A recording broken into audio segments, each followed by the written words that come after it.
पिछले सेशन में हमने क्या किया था, मॉक टेस्ट का एनालिसिस किया था। आज के सेशन में हम क्या करेंगे, आर्टिकल चैप्टर को कवर करेंगे। तो ठीक है, तो स्टार्ट करते हैं। अभी तक हम क्या जानते हैं कि देखिए, आर्टिकल के बारे में हम क्या जानते हैं कि आर्टिकल दो तरह से होते हैं कि एक होता है इंडेफिनेट आर्टिकल और एक होता है डेफिनेट आर्टिकल। इंडेफिनेट का मतलब होता है अनिश्चित। अनिश्चित का मतलब क्या है, जो चीज निश्चित ना हो, यानी कि एक ऐसी चीज, एक ऐसा व्यक्ति या एक ऐसी वस्तु जिसके बारे में हमें नहीं पता है, और वो चीज कोई भी हो सकती है। एक ऐसी चीज, एक ऐसा व्यक्ति या एक ऐसी वस्तु जिसके बारे में हमें पता नहीं है, मतलब क्या है, अननोन आइडेंटिटी है। उसकी जो आइडेंटिटी है, उसकी जो पहचान है, वो हमें क्या है, पता नहीं है। वो चीज कोई भी हो सकती है। अब मान लीजिए दुनिया में हजारों चीजें हैं, तो हजारों चीजों में से वो चीज कोई भी हो सकती है, यानी कि वन ऑफ मैनी, बहुत सारी में से कोई एक होगी। और जिसके बारे में आपको नहीं पता, जिसके बारे में आपको नहीं पता और उसके बारे में यदि कोई आपको बता दे, तो क्या करेगा, वो फर्स्ट टाइम ही बताएगा ना आपको, तो उसे बोलते हैं हम फर्स्ट मेंशन। तो ये तीन शब्द हमारे इससे निकल के आए, क्या, अननोन आइडेंटिटी, हमें नहीं पता इंडेफिनेट के बारे में। दूसरा, वन ऑफ मैनी, बहुत सारी चीजों में से एक है और पहली बार जिक्र किया गया है उसका। ठीक है, वहीं आता है हमारा डेफिनेट। डेफिनेट क्या होता है, डेफिनेट का मतलब होता है निश्चित। निश्चित यानी कि एक ऐसी चीज, एक ऐसा व्यक्ति या एक ऐसी वस्तु जिसके बारे में हमें पहले से पता हो और उसे हम जानते भी हैं, पहचानते भी हैं, और वो क्या होगी, इकलौती सी होगी, मतलब एक डेफिनेट का मतलब क्या होता है, निश्चित, यानी कि एक ऐसा व्यक्ति, एक ऐसी वस्तु, एक ऐसी चीज जिसके बारे में पता है, मतलब क्या, उसकी आइडेंटिटी नोन है और वही है, सेम है, मतलब इकलौती होगी। और सेकंड है, यानी कि जब देखिए जिसके बारे में पता है, क्या होगा, उसका दोबारा मेंशन किया जा रहा होगा। यदि फर्स्ट टाइम हम किसी चीज का मेंशन करते हैं तो मतलब अननोन रहती है, और जब हम उसका सेकंड टाइम मेंशन करते हैं तो वो क्या होती है, नोन होती है। ठीक है, तो इसमें क्या रहता है, तो इससे हमारे पास दो चीजें निकल के आती हैं। इंडेफिनेट आर्टिकल से हमारे पास दो चीजें निकल के आती है, एक होता है हमारे पास स्पीकर और एक होता है हमारे पास लिसनर। तो इंडेफिनेट से हमें क्या पता चला कि स्पीकर को तो पता है लेकिन लिसनर को नहीं पता है, उसे हम क्या बोलते हैं, इंडेफिनेट आर्टिकल, यानी कि वहां पर हम ए और एन लगाएंगे। और डेफिनेट का मतलब क्या होता है कि जहां पर स्पीकर और लिसनर दोनों को पता हो, उसे हम बोलते हैं डेफिनेट आर्टिकल। वहां पर हम क्या लगाएंगे, डेफिनेट आर्टिकल दा लगाएंगे। यही इसका मेन है, मेन जो पोर्शन है बस यही है, और इसी पर ही हम पूरे पूरे चैप्टर को समराइज कर देंगे। ठीक है, तो स्टार्ट, जो इसके एग्जांपल देखते हैं। मैंने क्या कहा कि ओपन आ गेट और ओपन द गेट, इन दोनों में क्या फर्क है, केवल यहाँ पर आ का और यहाँ पर दा का फर्क है। तो इनकी मीनिंग में क्या चेंज आएगा, मीनिंग का चेंज समझते हैं। मान लीजिए एक बहुत बड़ा पार्क है, एक बहुत बड़ा पार्क है, उसमें बहुत सारे गेट है। एक बैक साइड का गेट है, एक फ्रंट साइड का गेट है, एक उसमें मेन गेट है। ठीक है, तो वहां पर मान लीजिए तीन ही गेट है, बैक साइड है, फ्रंट साइड है और मेन गेट है, और तीन चार मान लीजिए गेट है। तो वहां पर एक व्यक्ति आया और वो कार लेकर के आया। उसने क्या कहा, जो वॉचमैन था उसका, उस वॉचमैन से कहा ओपन आ गेट, गेट खोलो। वॉचमैन क्या होगा, कंफ्यूज हो जाएगा।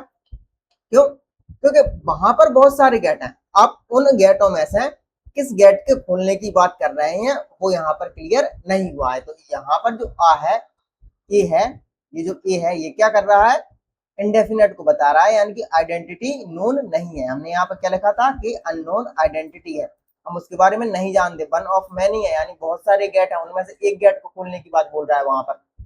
तो और यहाँ पर आप देखिए कि फर्स्ट मेंशन, यहाँ पर हम पहली बार ही जिक्र कर रहे हैं उस गेट का। ठीक है, तो ये जो है, यहाँ पर सेंस क्या निकला कि बहुत सारे गेट है, वहां पर तीन गेट थे, तीन गेटों में से उसने कहा ओपन आ गेट, गेट खोली। तो वॉचमैन जो है कंफ्यूज हो जाएगा, भाई किस गेट को खोलने की बात कर रहा है। ठीक है, अब मान लीजिए एक सिचुएशन और अज्यूम कीजिए, एक पार्क है और वहां पर केवल एक ही गेट है। एक पार्क है और वहां पर केवल एक ही गेट है। वॉचमैन से कहा ओपन द गेट, गेट खोलो, ओपन द गेट, वहां पर एक ही गेट है, मेन गेट। तो अब एक बात बताइए कि क्या ये जो मेन गेट है, इस मेन गेट को वॉचमैन और वो जो ड्राइवर ड्राइवर है, कार चला रहा है, क्या दोनों जानते हैं या नहीं जानते, दोनों जानते हैं। जब यहाँ पर दोनों जानते हैं तो हम क्या लगाएंगे, दा लगाएंगे। यहाँ पर दोनों को नहीं पता था, केवल जो बोलने वाला था उसको पता था कि वो किस गेट को खोलने की बात कर रहा है। हो सकता है वो पीछे से आ रहा हो तो उसने बोल दिया होगा, यार फोन पर बोल दिया होगा ओपन आ गेट, या फिर वो बैक साइड पर कहीं तीन तरफ, मान लीजिए तीनों एक साथ लाइन में थे गेट, तो उनमें से किस गेट को बोल रहा है, ये केवल स्पीकर को पता है। तो उसे तो पता है स्पीकर को, मैं वो किस गेट को खोलने की बात बोल रहा है। लेकिन जो लिसनर है, उस लिसनर को नहीं पता है, यानी कि जो वॉचमैन है उस वॉचमैन को नहीं पता था। लेकिन जब इकलौता एक ही गेट था वहां पर, तो अब क्या होगा, स्पीकर यानी कि ड्राइवर और लिसनर यानी कि वॉचमैन दोनों को इसके बारे में पता है कि आप किस गेट की बात हो रही है। ये होता है डिफरेंस ए का और दा का। फिर मैंने कहा एक और काम, मान लीजिए एक टेबल है, उस टेबल में बहुत सारे गिलास हैं, उस टेबल पर बहुत सारे गिलास हैं। जैसे कि मान लीजिए मैंने मेरे दोस्त से कहा, ठीक है, मेरा दोस्त है वहां पर टेबल के पास में बैठा है, मैंने मेरे दोस्त से कहा कि गिव मी अ गिलास, मुझे गिलास दो, तो क्या मेरे दोस्त को पता चलेगा कि मैं कौन सा गिलास मांग रहा हूँ? इसमें मेरे दोस्त को पता चलेगा कि मैं कौन सा गिलास मांग रहा हूँ? उसे पता नहीं चलेगा कि मैं किस गिलास की बात कर रहा हूँ। क्यों? क्योंकि टेबल पर तो बहुत सारे गिलास हैं, टेबल पर तो बहुत सारे गिलास हैं। तो यहाँ पर क्या होगा, कंफ्यूजन की स्थिति क्रिएट होगी। ठीक है, उसके दिमाग में ये जाएगा, मेरे दोस्त के दिमाग में कि यार कौन सा गिलास मांग रहा है तू। यहाँ पर आइडेंटिटी क्लियर नहीं है गिलास की। फर्स्ट बहुत सारे गिलास रखे हैं, तो उनमें से मैंने तो एक मांगा है, यानी कि वन ऑफ मैनी भी आया है यहाँ पर। तो यहाँ पर गिव मी अ गिलास का मीनिंग यही निकलेगा। फिर उसके बाद मैंने सेकंड में मैंने क्या था, एक और स्थिति का मानिए कि एक टेबल है, उस पर केवल एक लौता गिलास रखा है और उसके बगल में मेरा दोस्त बैठा है। मैंने कहा गिव मी द गिलास, मुझे गिलास दो, वो वाला गिलास दो। तो यहाँ पर आप देखिएगा, क्या अब मेरे दोस्त को पता चलेगा या नहीं चलेगा कि मैं कौन सा गिलास मांग रहा हूँ?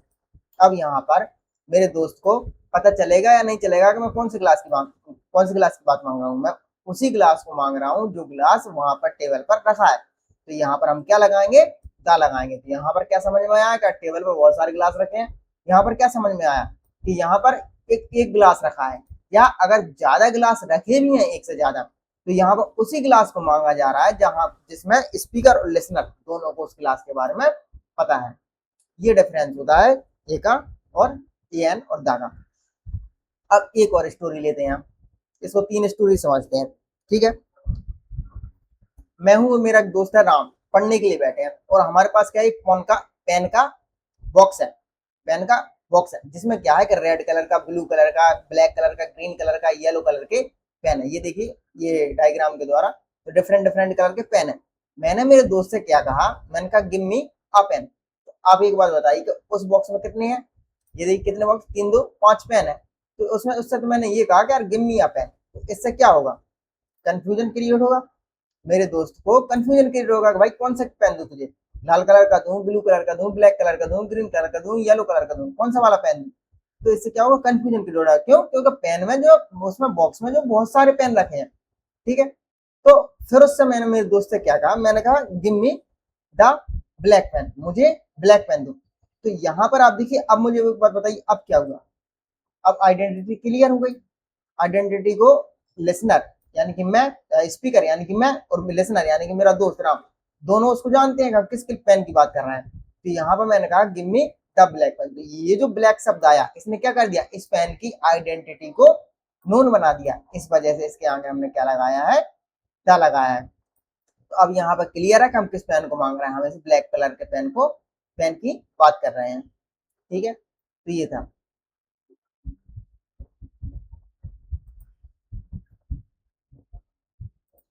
अब हमारा सेकंड कॉन्सेप्ट है फर्स्ट मेंशन और सेकंड मेंशन का। फर्स्ट मेंशन क्या होता है कि जब हम किसी चीज की, फर्स्ट मेंशन क्या होता है कि जब हम किसी के बारे में पहली बार बात करते हैं तो उसे हम फर्स्ट मेंशन कहते हैं। लेकिन जब उसी चीज को दोबारा डिस्कस किया जाए तो उसे हम क्या बोलते हैं, सेकंड मेंशन बोलते हैं। यहाँ पर मैंने क्या लिखा, फर्स्ट मेंशन में कि जब हम किसी चीज, व्यक्ति या वस्तु को पहली बार इंट्रोड्यूस करते हैं, यानी कि उसकी पहली बार बात करते हैं, तो क्या होता है कि स्पीकर को तो पता होता है लेकिन जो लिसनर होता है उसे पता नहीं होता। तो इस स्थिति में हम क्या करेंगे, ए और एन का यूज करेंगे। लेकिन जब हम उसी चीज के बारे में दोबारा बात करते हैं, सेकंड टाइम बात करते हैं, तो इसमें क्या होगा कि अब क्या होगा, जब हम किसी चीज या व्यक्ति या वस्तु को दूसरी बार इंट्रोड्यूस करते हैं तो अब क्या हो जाएगा कि स्पीकर और लिसनर दोनों को पता हो जाएगा। जब दोबारा बात की उसकी, स्पीकर को और लिसनर को दोनों को पता होगा। और इस स्थिति में हम क्या करेंगे, दा का यूज करेंगे। जैसे यहाँ पर देखिए, यहाँ पे क्या लिखा है कि मान लीजिए मैं मेरी कार से जा रहा था, मैं मेरी कार से जा रहा था और मैंने रास्ते में एक बिल्ली देखी। तो मैं पार्क में था और मैंने पार्क का एग्जांपल, मैं पार्क में था और मैंने पार्क में एक बिल्ली देखी। मैंने क्या कहा, मेरे दोस्त से मैंने कहा I I saw a cat in the park, मैंने पार्क में एक बिल्ली देखी। यहाँ पर क्या मतलब निकला कि यार एक ऐसा एक का तो निकलेगा ही निकलेगा। दूसरी क्या निकलेगा यहाँ पर कि मैंने एक अननोन बिल्ली देखी, एक ऐसी बिल्ली जिसको मैं पहले नहीं जानता था, उस बिल्ली को देखा। फिर मैंने सेकंड में क्या कहा कि द कैट वाज ब्लैक, और जो बिल्ली थी वो क्या थी, काली थी। तो यहाँ पर आप देखिए कि ये जो कैट है, अब मैं यहाँ पर किस बिल्ली की बात कर रहा हूँ, यहाँ पर मैं किस बिल्ली की बात कर रहा हूँ, वही बिल्ली काली थी जिस बिल्ली को मैंने पार्क में देखा था। तो मैं यहाँ पर अ कैट, इस वाली बिल्ली की बात कर रहा हूँ। इसे बोलते हैं हम सेकंड मेंशन। यहाँ पर मैंने क्या कहा, फर्स्ट मेंशन किया, इस वजह से मैंने आ लगाया, फिर इसी बिल्ली का मैंने सेकंड मेंशन किया दोबारा। तो अब बताइए यहाँ पर मैंने क्या लिखा था कि पहली बार जब मेंशन करते हैं तो स्पीकर को तो पता होता है, लेकिन लिसनर को पता नहीं होता। जब उसी का हम दोबारा मेंशन करते हैं तो स्पीकर और लिसनर दोनों को पता होता है। इस स्थिति में हम क्या करते हैं, ए और एन लगाते हैं। इस स्थिति में हम क्या करते हैं, दा लगाते हैं। यहाँ पर जो था, मैं था, मैंने पहली बार देखा था तो मुझे तो पता था कि मैं किस बिल्ली की, कौन सी बिल्ली देखी मैंने, लेकिन क्या मेरे दोस्त को पता था, नहीं था। उसे जब तक पता नहीं था जब तक मैंने नहीं बताया था। जब मैंने उसको बताया कि यार मैंने पार्क में एक बिल्ली देखी थी, और फिर मैंने कहा कि वो बिल्ली ना काली थी, तो यहाँ पर जब हमने उसका सेकंड मेंशन किया, मैंने कहा द कैट वाज ब्लैक, वो बिल्ली काली थी। इसका मतलब क्या निकला कि हम किस कैट की बात कर रहे हैं, एक ऐसी कैट की बात कर रहे हैं जिस कैट को स्पीकर यानी कि मैं और लिसनर यानी कि मेरा दोस्त दोनों जानते हैं। कौन सी बिल्ली रही है वो, पार्क वाली बिल्ली। ये होता है। सेकंड क्या है, तो मेरा घर है, मेरे घर के बाहर एक आदमी खड़ा था, मेरे घर के बाहर एक आदमी खड़ा था, मैंने क्या कहा, आई सा अ मैन आउटसाइड, मैंने बाहर एक आदमी को देखा था। तो यहाँ पर आप देखिए कि पहली चीज तो अननोन, ये क्या है, आदमी अननोन है, ठीक है, मैं पहले से नहीं जानता था इस आदमी को, और मैंने एक आदमी को देखा, और यहाँ पर इससे क्या है, पहली बार देखा, तो आई सा अ मैन आउटसाइड, इसीलिए मैंने क्या लगाया, आ लगाया। लेकिन अब मैं क्या बोल रहा हूँ कि the man was talking on the phone, वो जो आदमी था ना वो फोन पर बात कर रहा था। तो अब मैं किस आदमी की बात कर रहा हूँ कि वो फोन पर बात कर रहा था। यदि मैं इसको हटा दूं, यदि मैं इस वाले सेंटेंस को हटा दूं और यहाँ पर लिखूं कि the man was talking on the phone, वो आदमी फोन पर बात कर रहा था, तो आप क्वेश्चन ये उठता है कि कौन सा वाला आदमी फोन फोन पर बात कर रहा था। दा का मतलब है नोन, एक ऐसा जिसकी आइडेंटिटी क्लियर हो। तो यहाँ पर हमें पहले क्या लिखना पड़ेगा, ये सेंटेंस के, जो आदमी आउटसाइड खड़ा था, बाहर खड़ा था, वो व्यक्ति फोन पर बात कर रहा था। ये डिफरेंस होता है आ, आ, ए एन इंडेफिनेट और डेफिनेट आर्टिकल के बीच में। ठीक है, इस पर बेस्ड हम एक एक्सरसाइज और करते हैं। क्या लिखा है, यस्टरडे इवनिंग, कल शाम, एस जैसे ही, I was walking near the community park, मैं कम्युनिटी पार्क के पास वॉक कर रहा था, पैदल चल रहा था। आई नोटिस्ड अ बॉय, मैंने एक बॉय को, एक लड़के को नोटिस किया, sitting alone on a bench, जो कि बेंच पर अकेला बैठा था। The boy seemed absorbed in a book, ऐसा लगा कि वो जो लड़का है वो किताब में खोया हुआ था। Turning each page with great attention, हर एक पेज को बड़े ध्यान से टर्न कर रहा था, यानी पलट रहा था, उसको पढ़ रहा था। बिकॉज क्योंकि आई वॉज क्यूरियस, मैं क्यूरियस था, मैं उत्सुक था। I walked closer and realize that, मैं उसके और करीब गया और मैंने एहसास किया कि the book was a novel, वो बुक जो है एक नोवेल थी, बाई अ रेनाउंड ऑथर, एक फेमस ऑथर के द्वारा, एक फेमस के द्वारा लिखी गई एक नोवेल थी। मोमेंट्स लेटर, कुछ क्षणों के बाद, कुछ समय के बाद, the novel slipped from the boys hands, और जो नोवेल थी वो जो लड़का था उसके हाथ से स्लिप हो गई, छूटकर गिर गई। And I picked it up for him, और इसके उसके लिए मैंने उसको उठाकर दी, उसको मैंने उठा करके दी। उसने क्या किया, he thanked me with a smile, उसने मुझे एक प्यारी सी स्माइल के साथ धन्यवाद कहा। And the smile felt unexpectedly warm, और जो स्माइल थी ना वो वार्म वार्म थी, मतलब कि बहुत ही ज्यादा खुशनुमा मिजाज के साथ दी गई थी। ऐसे मानो जैसे कि हम लोग पुराने परिचित हों। एक्वांटेंसेस का मतलब होता है परिचित, यानी कि फैमिलियर हो एक दूसरे के साथ। अब इसमें देखते हैं हमारे क्या कॉन्सेप्ट यूज हुआ है। ठीक है, इस पूरे पैसेज में हम देखते हैं कि आर्ट पैराग्राफ में क्या क्या क्या लिखा है। यहाँ पे आप देखिए कि यस्टरडे इवनिंग जो था, जो वॉक कर रहा था लड़का, उसने क्या किया, कहाँ पर, कम्युनिटी पार्क में। तो यहाँ पर कम्युनिटी पार्क के पास पहले दा लगा है, तो भले ही इसका कम्युनिटी पार्क का पहले उल्लेख नहीं किया हुआ है, इसको मेंशन नहीं किया गया, तो मतलब इसका मतलब ये नहीं कि दा नहीं लग सकता। इसका सेंस ये निकल रहा है, यहाँ पर दा लगा है तो इसका सेंस ये है कि यार स्पीकर और लिसनर दोनों को इस कम्युनिटी पार्क के बारे में पता है। तो ये कम्युनिटी पार्क कोई सा भी हो सकता है। यहाँ क्लियर लिखा है नियर पास वाला कम्युनिटी पार्क। जब पास वाला कम्युनिटी पार्क है तो वो जानते होंगे दोनों। यहाँ पे इस वजह से यहाँ पे दाया है, यानी कि हम किसी भी कम्युनिटी पार्क की बात नहीं कर रहे हैं, हम एक नॉन कम्युनिटी पार्क की बात कर रहे हैं जिसके बारे में स्पीकर और लिसनर दोनों को पता है। फिर इसने क्या कहा कि मैंने एक लड़के को बेंच पर बैठे हुए देखा। इसका मतलब क्या है? क्या देखिए अब है, क्या उस लड़के को वो पहले से जानता था? नहीं, वो उस लड़के को पहले से नहीं जानता था। क्यों? क्योंकि वो कम्युनिटी पार्क में गया और उसने रैंडमली किसी लड़के को देखा, तो ये लड़का क्या है उसके लिए? अननोन है, उसकी आइडेंटिटी अननोन है, उसको नहीं जानता था और एक बेंच पर बैठा था। फिर उसके बाद क्या कहा कि the boy seemed observed in a book. वो जो लड़का था वो बुक में खोया हुआ था। कौन सा लड़का खोया हुआ था? यहाँ पर सवाल ये आता है कि यार कौन सा लड़का खोया हुआ था?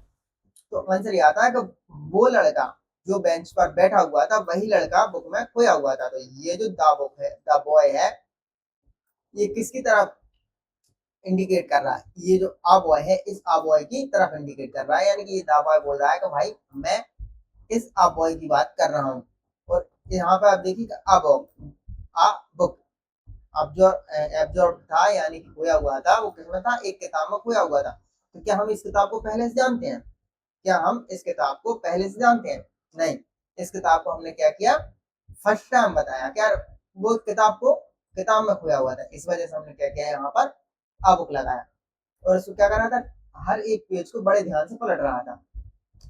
बिकॉज क्योंकि आई वॉज क्यूरियस, मैं उत्सुक था, इस वजह से मैंने क्या किया? आई वॉक्ड क्लोजर, मैं और करीब गया। एंड रियलाइज दैट, और एहसास किया कि रियलाइज किया कि द बुक। अब मुझे एक बात बताइए, किस बुक की बात कर रहा हूँ मैं यहाँ? वही बुक जिसमें लड़का खोया हुआ था, मैं उसी बुक की बात कर रहा हूँ, यानी कि ये आ बुक, इस बुक की बात कर रहा हूँ। यहाँ पर द बुक का मतलब क्या है? कि हम इस आ बुक की बात कर रहे हैं। वॉज अ नोवेल, वो एक नोवेल थी। बाई अ रेनाउंड ऑथर, क्या हम इस ऑथर को जानते हैं? नहीं जानते। नहीं जानते तो हमने क्या लिखा? अ रेनाउंड ऑथर। यदि हम इस ऑथर को जानते होते तो हम यहाँ पर क्या लगाते? द रेनाउंड ऑथर लगाते। तो एक नॉवल थी, यानी कि ये इसकी भी अभी नॉवल की जो आइडेंटिटी है क्या है अभी भी अनक्लियर, हमें नहीं पता कौन सी नॉवल थी। मोमेंट्स लेटर, मोमेंट्स लेटर, कुछ समय के बाद the novel slipped from the boys hands, और जो नॉवेल थी वो लड़के के हाथों से छूट गई। तो यहाँ पर आप देखिए कि मैंने लिखा द नॉवेल। अब आप एक बात बताइए कि मैं किस नॉवेल की बात कर रहा हूँ? यहाँ पर मैं किस नॉवेल की बात कर रहा हूँ? मैं ये जो नॉवेल थी, ये जो नॉवेल थी, ये रेनाउंड ऑथर के द्वारा लिखी गई थी। मैं इस नॉवेल की बात कर रहा हूँ, यानी कि ये जो द नॉवेल है ये किसको इंडिकेट कर रहा है? ये अ नॉवेल की बात कर रहा है। From the boys and, boy के पहले हमने फिर लगाया है था। किस बॉय की बात कर रहे हैं यहाँ पर हम? ये ये जो अ बॉय है, हम इस अ बॉय की बात कर रहे हैं।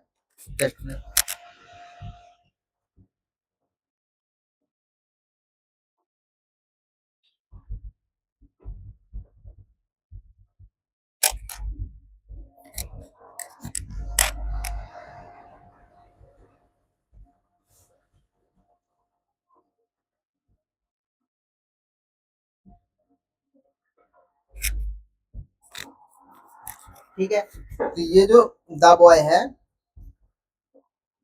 ये जो द बॉय है, ये द बॉय क्या बता रहा है कि हम एक नोन, एक ऐसे बॉय की बात कर रहे हैं जिसे रीडर और लिसनर दोनों जानते हैं। इस वजह से हमने यहाँ पर क्या लगाया है? द बॉय लगाया है। तो इससे हमें क्या पता चला कि हम ये जो आ बॉय है, जो जिसको हमने पहली बार मेंशन किया था, हम इस बॉय की बात कर रहे थे। एंड और I picked it up for him, मैंने इसे उठाकर उसे दिया। ये इट भी किसके लिए आया है? ये बुक के लिए, जो बुक गिरी थी उसके लिए। He thanked me with a smile, एक स्माइल, दो बार, एक बार स्माइल की, दो बार स्माइल की, तो काउंटेबल की जैसा है, या इसीलिए पहली बार मेंशन है तो आई स्माइल किया, फिर इसी स्माइल का दोबारा मेंशन किया। हम किस स्माइल की बात कर रहे हैं? तो इसे यहाँ पर हमने क्या किया? द स्माइल लिखा के, the smile felt unexpectedly warm. ठीक है, ऐसे मानो वीवर ऑल, ऐसे मानो वीवर ओल्ड एक्वाइंटेंसेस, यानी पूर्व परिचित थे, इस तरह से लगा। अब एक और रूल के जैसा हमने पढ़ा है आज तक, क्या? कि जो ऑर्डिनल एडजेक्टिव्स होते हैं, यानी कि जो ऑर्डर बताते हैं, उनके पहले हम क्या करते हैं, दा का यूज करते हैं। कौन कौन से होते हैं, जैसे कि फर्स्ट है, सेकंड है, थर्ड है, फोर्थ है, सिक्स्थ है, ये और जो इनफाइनाइट नंबर है वहां तक चले जाता है। फिर उसके बाद हमारा प्रीवियस है, अर्लियर है, फॉलोइंग है, सब्सिक्वेंट है, सब्सिक्वेंट का मतलब होता है बाद का, फाइनल है, इनिशियल है, प्राइमरी है, सेकेंडरी है, टर्सरी है, टर्सरी का मतलब होता है तीसरा, तो फॉर्मर है, लेटर है, मिडिल है, सेंट्रल है, पेनल्टी टाइम, पेनल्टी टाइम का मतलब होता है जो लास्ट है, लास्ट से जस्ट ठीक पहले वाला, और अल्टीमेट, अल्टीमेट का मतलब है अंतिम। इनके पहले हम क्या करते हैं, दा का यूज करते हैं। क्यों करते हैं, इनके पहले हम दा का यूज करते हैं।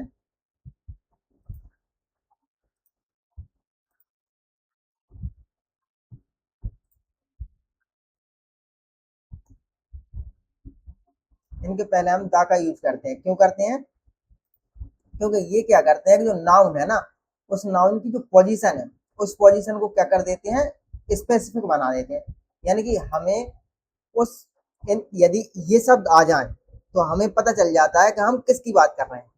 इन शब्दों के आने की वजह से हमें पता चल जाता है कि हम किसकी बात कर रहे हैं। तो ये क्या कर देते हैं, डेफिनेट बना देते हैं, उसे निश्चित बना देते हैं, उसकी आइडेंटिटी को नोन बना देते हैं, वो कहाँ पर है ये हमें पता चल जाता है। जैसे इसके एक एग्जाम्पल से देखते हैं। मैंने क्या कहा कि Ajay is the fifth person from the last in the row. एक स्कूल की लाइन लगी है, एक स्कूल की लाइन लगी है, ठीक है। उस पंक्ति में बहुत सारे लड़के खड़े हैं। एक टीचर आई और उसने पूछा दूसरी टीचर से, कहा क्यों अजय कहाँ पर है। उसने कहा कि क्यों अजय कहाँ पर है, तो मैडम ने क्या कहा कि Ajay is the fifth person from the last in the row. ये जो रो है, इस रो में ये जो पंक्ति लगी है, जो कतार है, इस कतार में जो आखिरी है, उस आखिरी से जो पांचवा बच्चा है वो अजय है। अब यदि टीचर जाएगी लास्ट में और वहां से काउंटिंग करके लास्ट से फिफ्थ देखेगी तो कौन मिल जाएगा, क्या अजय नहीं मिलेगा, बिल्कुल मिल जाएगा। इस वजह से हमने यहाँ पर क्या लगाया है, दा लगाया है। रटने की जरूरत नहीं है, केवल समझने की वाली बात है कि ये जो शब्द क्या करते हैं, पोजीशन को, ऑर्डर को स्पेसिफिक बना देते हैं, डेफिनेट बना देते हैं, हमें पता चल जाता है कि हम किसकी बात कर रहे हैं। इस वजह से इनके पहले हम दा लगाते हैं। मैंने कहा this is the final decision, तो ये लास्ट अंतिम फैसला है। अब अंतिम फैसला है तो क्या हमें पता नहीं होगा, इसके पहले वाले कोई और फैसले होते तो रैंडम हो सकते थे, लेकिन ये क्या है, लास्ट फैसला है। फिर मैंने कहा education is the primary goal, प्राथमिक गोल हमारा क्या रहेगा, एजुकेशन है। इसके बारे में क्या नहीं पता है, हम बिल्कुल पता है। अब दो चीजें और देखते हैं, फॉर्मर और लेटर का यूज। मैंने क्या कहा, the government faces two critical challenges, जो सरकार है वो दो आलोचनात्मक चुनौतियों का सामना करती है। Containing physical deficit and boosting consumer demand, जिसमें फिजिकल डेफिसिट और कंज्यूमर डिमांड को बढ़ाना शामिल है।